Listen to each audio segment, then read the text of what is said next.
It's just a vibe I get sometimes what rock you are living under. Just a little bit. This is good. This is good. And what did I just read? Hey y'all, it's Nat. I hope you're having a terrific day today. And for this video, we are going to be racing to finish my Reddit fantasy bingo board. All right, before you get into anything bookish, make sure to hit like and subscribe down below. And you got to tell me in the comments, were you able to officially finish your board? Did you get a bingo? Did you black it out like my crazy self? Did you go hard mode? Let's talk about it. So if you have no idea what I'm talking about, there is a bingo board challenge that is hosted over on the fantasy subreddit on Reddit. I am a sucker for a year-long reading challenge, but even more of a sucker for a bingo board, especially when I can try and black that baby out, which is what I am trying to do. The 2025 board closes out on March 31st, and I still have 3 books left to read. I am doing my best to go for the hard mode across the board. There's been a few times that has not quite happened. One of those is included here. But really the biggest thing is I just want to manage to actually black out the board because I did it last year and I know I can do it again. So the 3 prompts that I do have left is starting at the top in the middle. We've got published in the 1980s. We are now 2 years in a row where the one where reading a book published sometime in the 1900s has tripped me up and ended up being one of the last books I prioritize. So obviously it's just to read a book that came out in the 1980s. Hard mode though was to read a book that was written by a person of color. I was initially looking at reading something by Octavia E. Butler. The ones she had that came out in the 80s just weren't really calling to me too much. So I ended up checking out the comments for recommendations and actually ended up stumbling upon Hadriana and All My Dreams by Rene Depestre.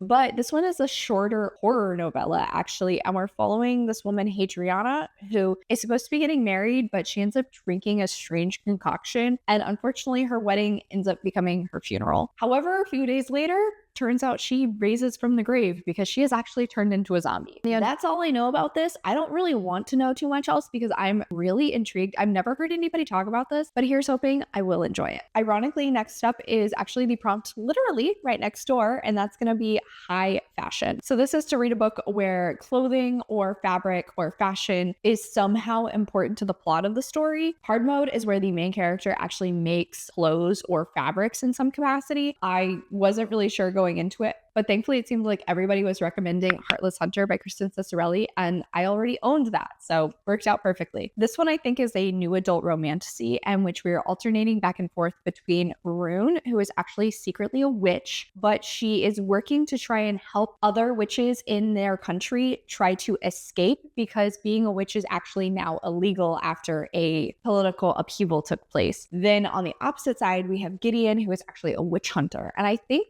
they are put in an arranged marriage or something like that, and the two of them end up using one another to get intel on the witches versus the witch hunters and working against one another. At the same time though, sparks start flying. It's opposites attract, which immediately drew me to it. But I've also heard a lot of positive things about this. I saw somebody mention that Gideon is a tailor, and I think at some point he makes a dress for Rune or something like that. So that's where the hard mode came in. And last, but certainly not least, is Elves and/or Dwarves. Basically, read a book where they're either Elvish or Dwarvish characters, and then hard mode is where one of the main characters is actually a elf or dwarf. And I'm gonna be honest, part of this was an excuse for me to finally try to get this book read, but I don't know if I would necessarily say this fits hard mode. The start of The Lord of the Rings, Fellowship of the Ring by j.r.r. Tolkien. I've seen the films, so obviously I know we have Legolas and we have Gimli, who are very important. I mean, they're part of the Fellowship for the Ring, but I don't know, would you call them main characters? I would think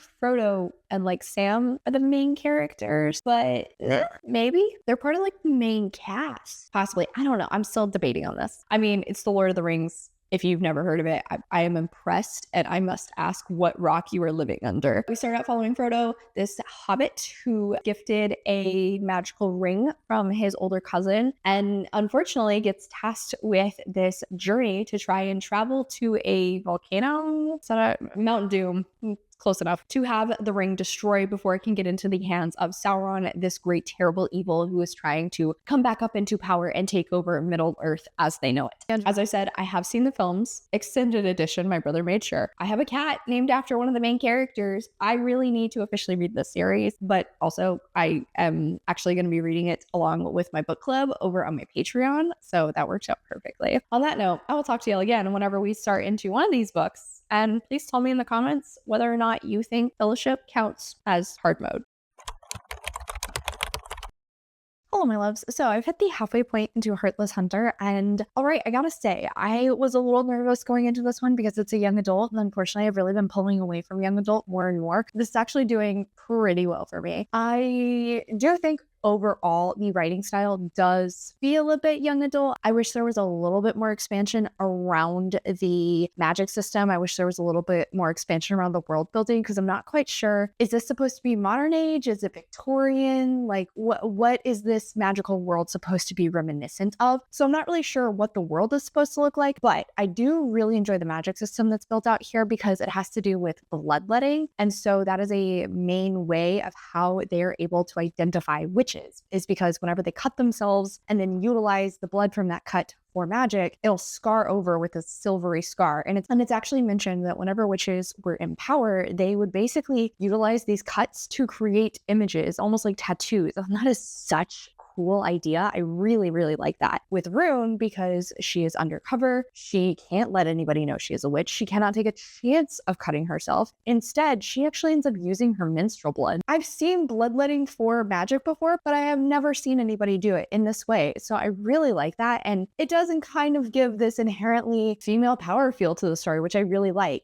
We haven't seen any male witches, so I'm not sure if they actually exist in this universe. I still have questions about that, honestly. The more we're learning about the history of this fantastical world, the more I'm getting intrigued. I really like how things are being built out. There was a revolution that took place that brought the witches down and now has put the witch hunters into power. And that's why Gideon now is so high ranked. That's why he has more respect, even though he's not really anybody of the, well, it's not the ton, but like of royalty. He doesn't have a title or anything like that. He is purely a military man. And I think that is actually adding some really good discussions in the romance that is developing between he and Rune, because there is this inherent power dynamic between them, what with him being a witch hunter, the people that are in power, her being secretly a witch. But then on the opposite side, she is a royal, she is rich, he is a rags to riches situation. And even still, like I said, he doesn't have a title, he is a military man. So though they are doing this courting thing, and it's really mostly done for espionage, where each of them has secret agendas going on, but there's like little moments of real feelings or them being actually vulnerable with the other person to try and further this agenda. But at the same time, it is allowing them to form more of a connection, more of a relationship. But the power dynamic between them, because of their stations and the difference in their class, is still an issue, even ignoring the whole witch side of things. That's really cool. I do like how the author is doing that and balancing it. There has been some allusions in Gideon's past to some particularly traumatic things.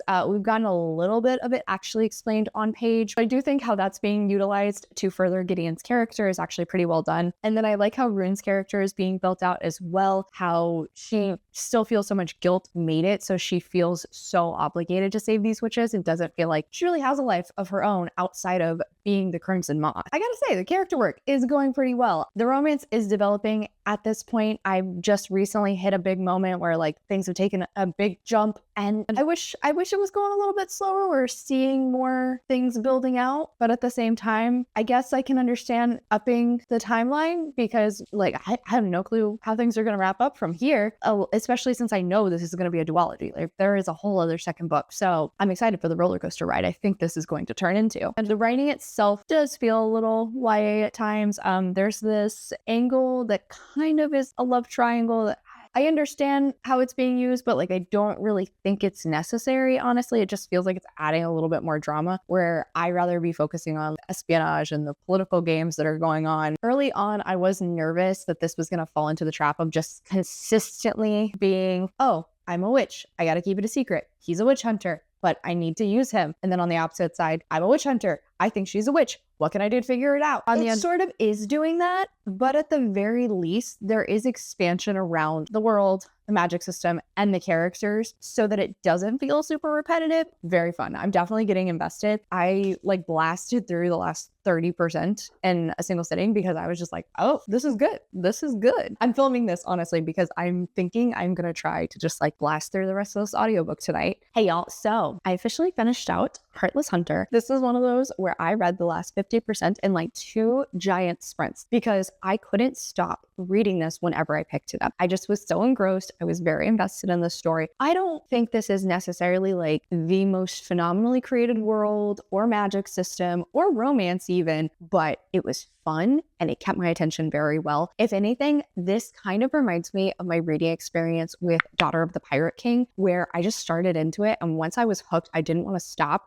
It like was a popcorn read. Again, I could find plenty of faults with it, but I had a lot of fun and I did not mind those faults. Everything is plotted very well. And I do think the pacing throughout is actually pretty well done. As I said in my prior update, there are little bits that are a little repetitive, but at the very least, every time those moments happened, we were at least progressing the story forward. The plot was still making progress. For the end of this, there was a reveal, I don't know, I'd say like maybe 60-ish% in of something. As soon as that happened, I figured out what it was. I knew who was going to be responsible and why they did it. And to absolutely no shock, I was right. I think that actually was rather well laid out. That's probably why I could figure it out so quickly. It might have had more of an impact if that character was a little bit more built out. I feel like any side characters weren't particularly 3D or fleshed out in comparison to Rune and Gideon. So it wasn't exactly a big leap or a big punch for me, though there was a final twist that ended up happening and it did catch me off guard, but looking back, I probably should have expected something like that. And I think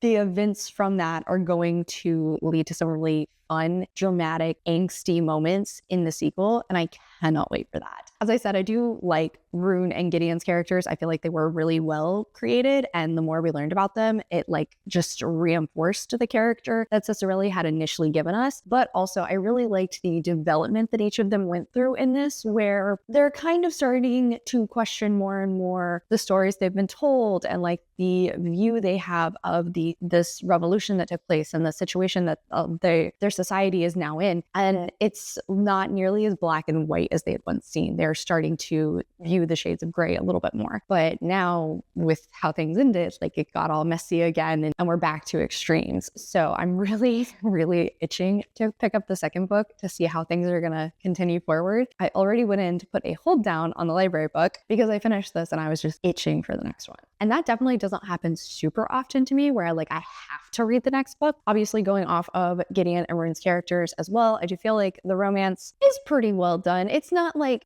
taking me away with it. I'm not totally head over heels. I don't buy that these two are in love with one another, but at the very least, I do like the very complicated feelings that we have watched these two go through when it comes to the other person and seeing how they have ebbed and flowed and evolved over time. So that playing in with the final twist in this book has me also really excited for the next one. I do believe I said in my first update that this does have a young adult feel to it. However, after reading it, I think it is more new adult. There is a sexual scene. It's not particularly smutty or like descriptive, but there is something in there. And then some of the themes definitely start to get heavier and darker the further into the book I got. So I guess I would say this is more a new adult story, though the writing itself did still feel a little juvenile at times. I never know quite what it is in writing that I can point to say this is what makes it feel young adult. It's just a vibe I get sometimes. Maybe I could point to the dialogue between the characters. The love triangle thing also probably reinforced it, but I do feel like I was convinced that these two are probably at least 20. Well, no, Gideon's 2 years older. So I guess I'll say I believe he would be 20 and Rune would be 18. I still really like the magic system. I did really enjoy any time we got to expand upon that a little bit more. And there was a really cool scene in the climax with that. That was great. However, I still never quite had a feel for what is this world supposed to look like? I really wish it would have been a little bit better established so I know what exactly I'm supposed to be picturing. Once we started to see the actual witch hunt situations, it did have more of a medieval feel again, but there's references to other parts of the world that make me imagine this island that they live on is not the norm. Maybe I'll get that in the next book. I don't know. On Kyle, this actually did come out to about 3.5 stars honestly, but because I just had such a good time with it, I'm going to put it at a 4-star. At the very least, I'm really glad I finally got around to reading this one and that I put it on this TBR to kind of push me into making this happen. Hey y'all, I'm amazed. My hair actually still looks so nice. I slept in this braid and somehow it is not like all over the place. Anyway, hi. I've hit the halfway point into Fellowship of the Ring, or technically speaking, I've hit the end of book 1 and the start of book 2 because I believe this was originally published in 2 separate books. But y'all, I am really liking this. Pretty much immediately as soon as we met Aragorn, I was like, hell yeah, let's go. I know this is going to be the start of when things do get really exciting. Even still though, across the board, I am just vibing with this. And it's so amusing to me because it's really atmospheric and it is definitely cozy, but like I'm not usually a cozy fantasy person. Normally cozy fantasies kind of bore me, but I think it's the fact that there are actual stakes. I won't lie, knowing what those stakes are probably helping, and the fact that I know how much of a journey and adventure this is going to be is also probably helping a little bit to maintain my intrigue. Even still, I just love the focus on like the cozy energy and food and the songs. I really like the family feel we're getting with the hobbits, and now that Aragorn has been incorporated into it, I love it. It's great. Things are starting to develop. I mean, we have these black riders that are coming after the group, and we have Aragorn starting to become more protective of them and starting to like track these riders. And though they're having to move forward, they have no choice but to move forward. Like it's definitely weighing them down now. I think that also is, of course, increasing the stakes, definitely making me a little bit, I'm going to say a little bit nervous because obviously I know what's going to happen with the story. Like it's not the same if this was a whole new thing to me. On the end, I'd have been a little bit more nervous, especially with how big the party is. I do also enjoy getting to learn more about the world when it comes to like Elvish world, because the hobbits perspective is obviously more focused on the hobbits and they don't really know as much about the elves. Sam is kind of fascinated by the elves actually, so he occasionally will drop like this fun fact he has. I gotta say, just Tolkien's atmosphere work is truly phenomenal. Like you can tell there was so much work done to flesh all of this out, and it is incredible. It creates such a perfect picture in my brain that even though I have experienced these stories before, I could just be picturing everything from the films. I'm actually not. That's not what's going on in my head. I am definitely a visual reader. Like I do have a movie going in my head when I read, and that's not what's happening, which is pretty impressive. It is definitely still dense. Like I'm halfway through this, and it does feel like we really have barely scratched the surface of the adventure this is going to be. At the same time, it requires a lot of buildup. Again, maybe I feel that way because I know it requires a lot of buildup since I know it's coming. As of right now, no complaints. I'm really enjoying it. The audiobook, phenomenal. I mean, I guess, okay, maybe with like a slight complaint. As much as I do think the songs add to the cozy atmosphere and I like having Andy Serkis perform them, on the end, maybe do without quite so many because there have been a lot of them in this like last 25%, I think. But at the same time, I'm like very impressed with Tolkien for actually writing these. That's a it's very nitpicky, if anything, honestly. But I'm very excited to continue on. So I want to get this film so that next opportunity I have, I can continue the audiobook. On the end, my loves. So I officially finished out Fellowship of the Ring, and I gotta say, it's very funny to me that I was going back editing this video and like I really was just vibing and having such a great time. The writing style wasn't bugging me, the world building, the info dumping, none of that had caused any problems until like 85% into this book. That's ridiculous. I realized it. I don't know what changed, but that's when it finally started to hit the point of like, can we get a little action? Just a little bit? I think it was once we started deep diving into like the different backgrounds that all these different people have with Sauron and the rings was when I was finally like, we have heard so much about this at this point.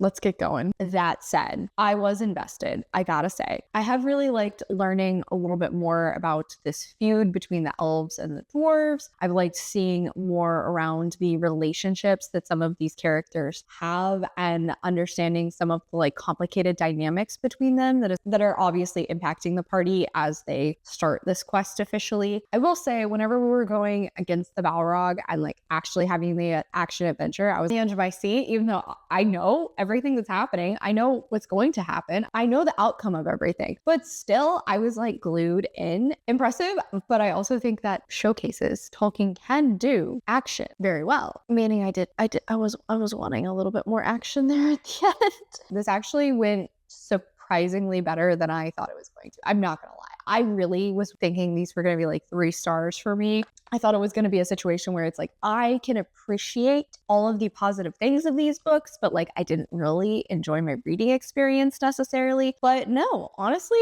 for the most part, I did enjoy my reading experience. I do think the writing that is done here is very, very fantastic. Pacing maybe could pick up a little bit. It's not a 5-star. I'm not going to lie to you, but I think this is a very comfortable 4-star still. I can't wait to see what's going to happen next, but I do think having a little break between each of these books will be good for me. In comparison to if I was like trying to binge through these, I think I would burn myself out really fast. Audiobook though, definitely gotta say, has been the way to go for me. Every time I've been reading this on audio, it is just fantastic. I actually would love to try and tandem read this. I don't really make time to tandem read very often, but I think this would be a series where it would actually be very beneficial. Really allow me to take everything in 2 different formats. Andy Serkis' performance, just impeccable, honestly.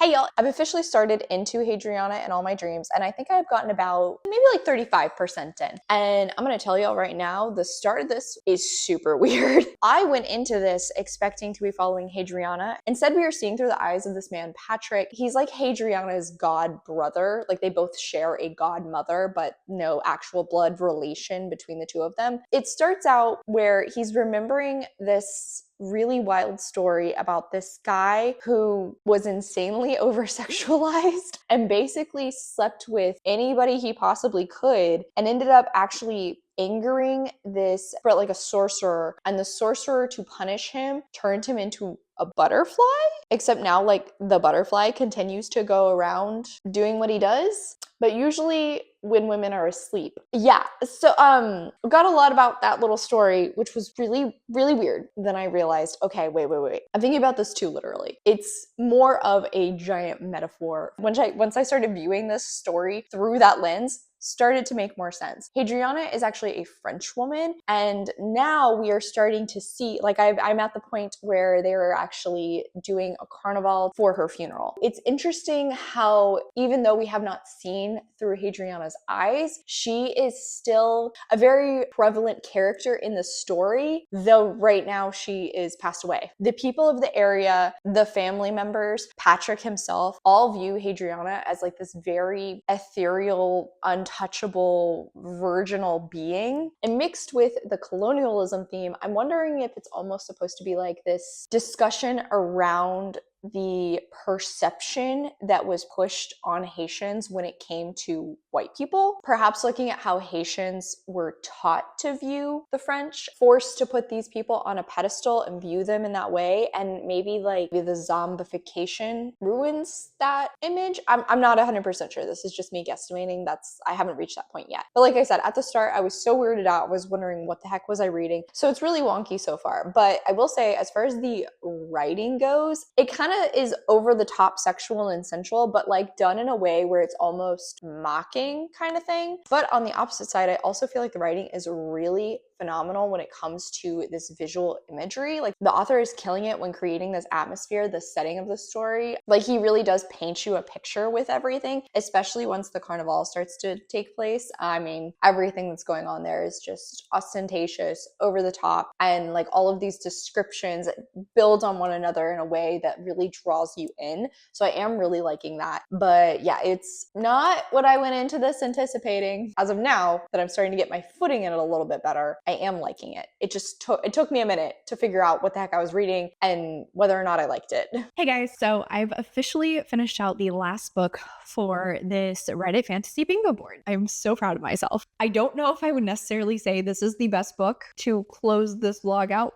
though, because this was a really weird reading experience. I finished out Hadriana in all my dreams. In the end, what did I just read? There were elements of this that I think were really well done. As I said, I kept having moments where I would realize I'm thinking about this too literally. Let me pull it back. Let me think on like a grander scale. Let me look at this through like a metaphorical or an allegorical lens or something like that. Even still, this was a really, really weird book. I went into this thinking it was going to be more horrific, and like there's a kind of gory element, but really I would say this is like a magical realism story. I really don't know if I liked this. It's one of those where I can appreciate the writing style of it. I think how the author brought the atmosphere to life was very well done. I think he incorporated his themes in a very interesting way, but I don't think I really liked how those themes were woven into the story. Sometimes it felt like this was very male gazy, but like it's also weird to say that because again, the like metaphors of everything that was happening, it means you can't think of it in like a black and white sense. But then at the same time, like even with the things that were revealed later on, like it still felt as though Hadriana really didn't matter in the book. Her transformation is the catalyst for everything that happens. Does Hadriana actually matter, or is she purely just this magical being that's beautiful, and so the character of Patrick is in love with her? Yeah, so like I said, I can appreciate the writing of this. I just don't really think I enjoyed it. And this is like a 2.75 star. I usually say 2 stars are like books where they're